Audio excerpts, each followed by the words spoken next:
जी, अस्सलाम वालेकुम। आप देख रहे हैं English easy tricks with Mohammad Shuaib. तो आज जो हम चैप्टर करने लगे हैं वो है यूनिट 12 और ये पोएम है लॉर्ड अल्फ्रेड टेनिसन की ब्रेक ब्रेक ब्रेक। तो शुरू करते हैं। तो सबसे पहले ज़रा इस पोएम के बारे में डिटेल थोड़ी सी देख लेते हैं कि ये कैसे लिखी गई थी, राइटर के बारे में पढ़ लेते हैं।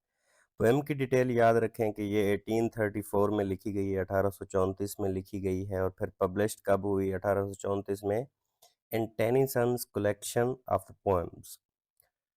तो और इसकी फॉर्म क्या है? लिरिक पोएम है और इसके 4 स्टैंजाज हैं, 4 स्टैंजाज हैं और 14 लाइन्स हैं और 14 लाइन्स को क्या कहते हैं? सोनेट कहते हैं। थीम क्या है? ग्रीफ है, लॉस है, लॉन्गिंग है।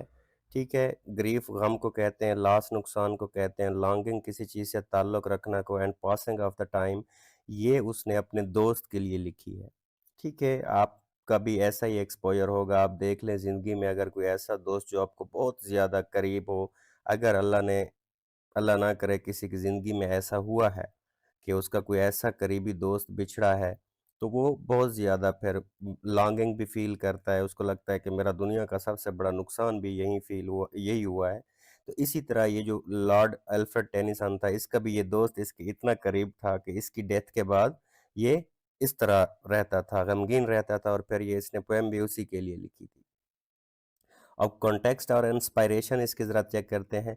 Written after the death of Tennyson's close friend Arthur Hallam. अब ये उसके दोस्त का नाम है, ठीक है। और वो कब उसकी डेथ हुई थी? He died suddenly at the age of 22 from a stroke. वो 22 साल की एज में अचानक उसकी डेथ होती है। Tennyson was deeply affected by the loss and wrote break break break as an expression of his grief. तो दोस्त के वो गम में रहता था, बहुत ज़्यादा गम में रहता था, तो फिर उसी के लिए उसने क्या लिखी? ये पोएम लिखी। और पोएट की अगर लाइफ की बात करते हैं तो टेनिसन 1809 में पैदा हुए और फिर 1892 में उनकी डेथ हुई। ब्रिटिश पोएट थे, लॉरिएट भी थे। बोर्न इन सोमर्स बे, ये उसके इलाके का नाम है जहाँ पे एजुकेटेड कहाँ पे हुआ था? एट ट्रिनिटी कॉलेज कैम्ब्रिज में।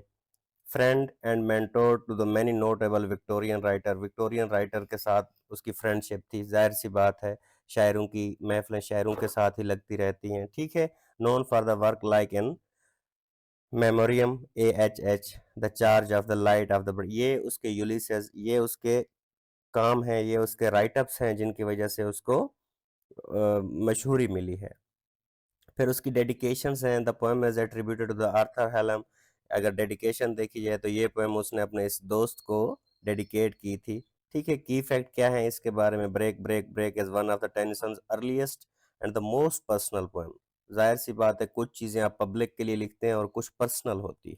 तो ये जो पोएम थी उसकी पर्सनल पोएम थी, क्योंकि दोस्त उसके की जो डेथ हुई है, दुनिया से एक शख्स तो कम हुआ है, लेकिन वो हर किसी के लिए एक जैसी अहमियत नहीं रखता था। लेकिन वो टेनिसन के लिए जितना अहमियत रखता था, तो वो टेनिसन को ही पता है, ठीक है। लिहाजा इसलिए ये उसका पर्सनल एक्सपीरियंस था और उसका पर्सनल बहुत ज़्यादा लॉस था उसके दोस्त के जाने का। The poem explores the theme of mortality, memory, ज़ाहिर सी बात है अखलाकियात, मेमोरी और उसके बाद यादें हैं, एंड ट्रांजिएंस ऑफ द लाइफ, कि किस तरह से लाइफ चेंज होती है। ज़ाहिर सी बात है, वो इसी तरह कहते हैं कि लाइफ जो है ये बड़ी अनप्रिडिक्टेबल है। कभी दोस्तों पे मौत आ सकती है, कभी दोस्त आपसे धोखा कर सकते हैं, कुछ भी हो सकता है।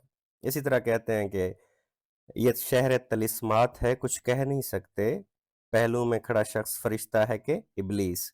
या तो दोस्त धोखे करते हैं या फिर जो अच्छे होते हैं वो नेचुरल काज की वजह से उनकी डेथ हो जाती है। Its language and imagery influence later the Victorian poetry and remaining iconic in the English literature. फिर ये बहुत ज़्यादा फेमस भी हुई पोएम। तो शुरू करते हैं। तो ये जो पोएम है असल में ये एलिजी है। एलिजी किसको कहते हैं? जिसे हम आम ज़बान में उर्दू में मरसिया कहते हैं या दुःख की कहानी, ठीक है। अब देखें इसके बारे में ज़रा situation. Poet is sitting on the sea shore, समंदर के किनारे बैठा हुआ है, and thinking about the death of his friend, और वो अपने दोस्त की मौत के बारे में सोच रहा है। ही सीज द फिशरमैन सन, और फिर वो एक मछली पकड़ने वाले के बेटे को देखता है। ये सिर्फ मैं आपको मंजर बता दिया है ताकि आपके माइंड में हो जब हम पोएम शुरू करने लगे। एंड देन अ बोटमैन, और फिर वो एक कश्ती वाले मलाह को भी देखता है। Meanwhile waves come and collide the sea shore, और इसी दौरान वो उधर समंदर के किनारे बैठा हुआ है, उधर फिशरमैन का बेटा भी है और फिर एक कश्ती वाला मलाह भी आता है। इसी दौरान जो लहरें हैं वो आके किनारे से टकराती हैं, तो फिर ये अब लहरों से क्या बात करता है, यहाँ से अब पोएम शुरू होने लगी है। ब्रेक ब्रेक ब्रेक, तोड़ो तोड़ो तोड़ो, ये मैंने लिख दिया टू वेव्स, ये किनको कह रहा है? समंदर की लहरों को कह रहा है कि तोड़ो तोड़ो। On thy cold grey stones O sea, अपने सुरमई पत्थरों को ए समंदर, ठीक है, जो समंदर की लहरें हैं वो आके लग रही हैं उन्हीं पत्थरों पे, तो उन्हीं लहरों को कह रहा है हाँ इनको तोड़ो तोड़ो, तुम इन पत्थरों को तोड़ो।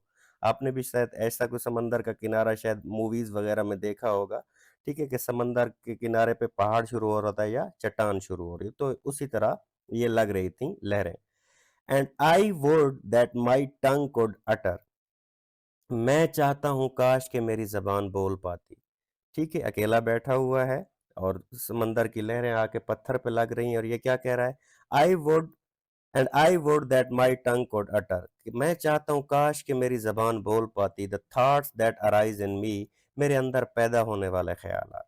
तो कौन से पैदा होने वाले ख्यालात हैं? क्योंकि उसका दोस्त बिछड़ गया, ये हम पहले डिस्कस कर चुके हैं।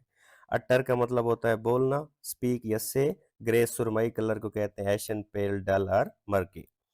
अब आगे देखें, जो हमने पहले पढ़ा है ऊपर मैंने आपको बताया, O well for the fisherman's boy, अच्छा है माहीगीर के लड़के के लिए। ठीक है, अब ये कह रहा है कि दुनिया की रौनक के समंदर, ये सारा कुछ किन किन के लिए अच्छा है, आगे बता रहा है कि इसको, क्योंकि कहते हैं ना कि जैसा मूड हो वैसा मंजर होता है, माहौल तो इंसान के अंदर होता है।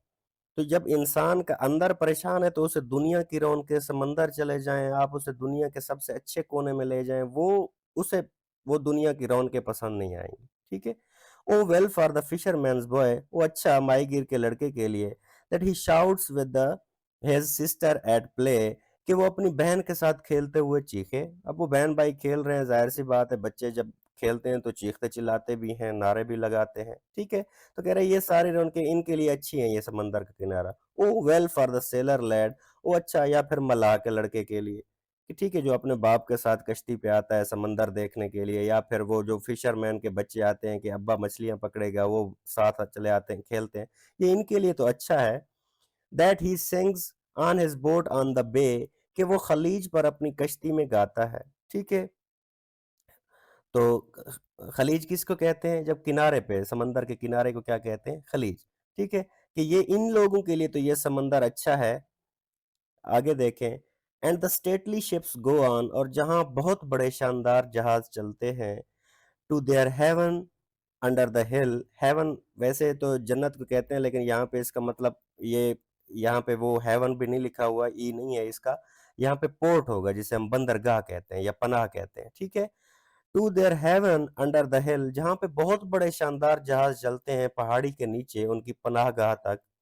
But O for the touch of the vanished hand, लेकिन ए गुमशुदा हाथ के लम्स के। अब ये किसकी बात कर रहा है? गुमशुदा हाथ का लम्स, अपने दोस्त का, कि जो उससे हमेशा के लिए छूट चुका है। ठीक है, कि फिशरमैन के बच्चे के लिए भी ये अच्छी हो सकती है चीज़, लेकिन अब दूसरा वो जो बहन भाई खेल रहे हैं, या फिर वो मलाह के बेटे के लिए, लेकिन उसके लिए क्या है कि उसके दोस्त का हाथ उससे हमेशा के लिए छूट गया है। And the sound of the voice that is still, और एक आवाज जो साकित है, और उसके दोस्त की वो आवाज जो अब वो सुन नहीं सकता, जो खत्म हो गई है, जो रुक गई है। ठीक है, ब्रेक ब्रेक ब्रेक, तोड़ो तोड़ो तोड़ो ओ समंदर, at the foot of thy crags O sea, और वो समंदर अपनी चट्टान के किनारे के दामन पर। ठीक है, आपने अगर कोई समंदर देखा हो, पाकिस्तान का समंदर देखा हो, तो हमारा जो सी शोर है, जो सी व्यू है, समंदर का किनारा है, वो रेत जैसा है, लेकिन कुछ ममालिक में क्या है, वो चट्टान होता है, चट्टान पे आके लगती है जो लहरा उठती है।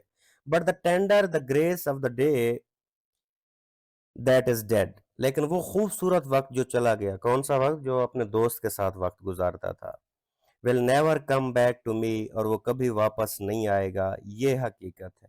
तो यही पोएम है कि वो दोस्त के बारे में गमगीन है, उसका दोस्त चला गया, उसे दुनिया की कोई भी रौनक मज़ा नहीं दे रही। मिलते हैं बाकी अगली वीडियो में। Thank you so much.